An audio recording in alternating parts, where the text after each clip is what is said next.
जादुई नीलू और जादुई बूट।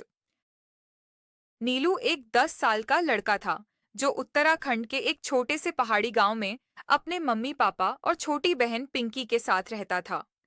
नीलू बहुत ही होशियार और जिज्ञासु था, लेकिन थोड़ा शरारती भी। रोज सुबह वो स्कूल जाने के लिए पहाड़ी चढ़ता, फिर नदी पार करता और फिर खेतों के बीच से होकर स्कूल पहुंचता। नीलू रोज शिकायत करता, मम्मा, इतनी दूर स्कूल जाना पड़ता है, पैर दुख जाते हैं। काश मेरे पास कोई जादुई चीज होती जो मुझे उड़ाकर स्कूल पहुंचा देती। उसकी मम्मी मुस्कुराकर कहती, अगर मेहनत से डर गया तो मंजिल कैसे मिलेगी? चल, रोटी खा और निकल। एक दिन स्कूल से लौटते समय नीलू रास्ते में शॉर्टकट से जा रहा था। अचानक उसकी नजर एक झाड़ी के पीछे किसी चमकती चीज पर पड़ी।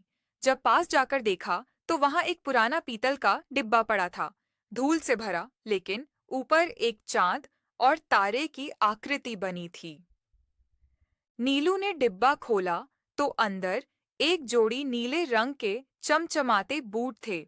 तभी हवा में एक रहस्यमयी आवाज गूंजी, जो इन जूतों को पहनेगा वो उड़ सकता है, लेकिन याद रखना, इनका इस्तेमाल केवल नेक कामों के लिए करना होगा।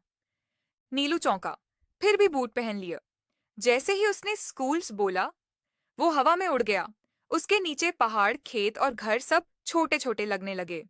कुछ ही पलों में वह स्कूल की छत पर जा पहुंचा। अब रोज उसका यही रूटीन था, स्कूल जाना उड़कर।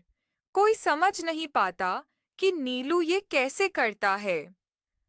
दोस्त पूछते, अबे तू जादूगर है क्या? नीलू हंस देता, शायद हाँ। पर उसने किसी को बूट का राज नहीं बताया।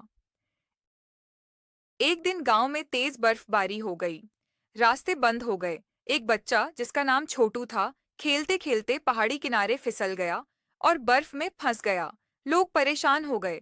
कोई मदद के लिए आगे नहीं आया क्योंकि रास्ता खतरनाक था। नीलू ने बिना कुछ सोचे अपने जादुई बूट पहने और उड़कर बर्फीली खाई की ओर निकल पड़ा। गांव के लोग देख ही रहे थे कि नीलू ने कैसे छोटू को उठा लिया और धीरे धीरे उड़कर वापस गांव ले आया। सब दंग रह गए।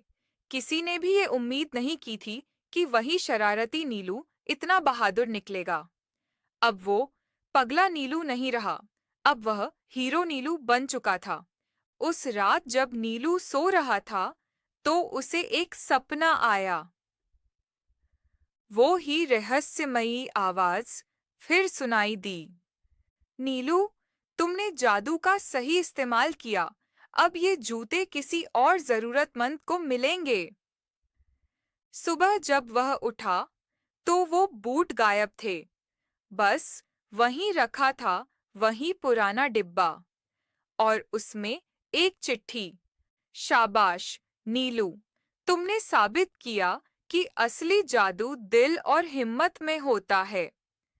अब नीलू फिर से पैदल स्कूल जाने लगा, लेकिन अब उसकी चाल में एक आत्मविश्वास था। गांव के बच्चे उसकी तरफ देखते और कहते, भैया, क्या हम भी उड़ सकते हैं? नीलू मुस्कुराता और कहता, जरूर, अगर तुम दिल से मेहनत करो और दूसरों की मदद करने की सोच रखो, तो एक दिन जरूर उड़ पाओगे, भले ही बिना बूट के।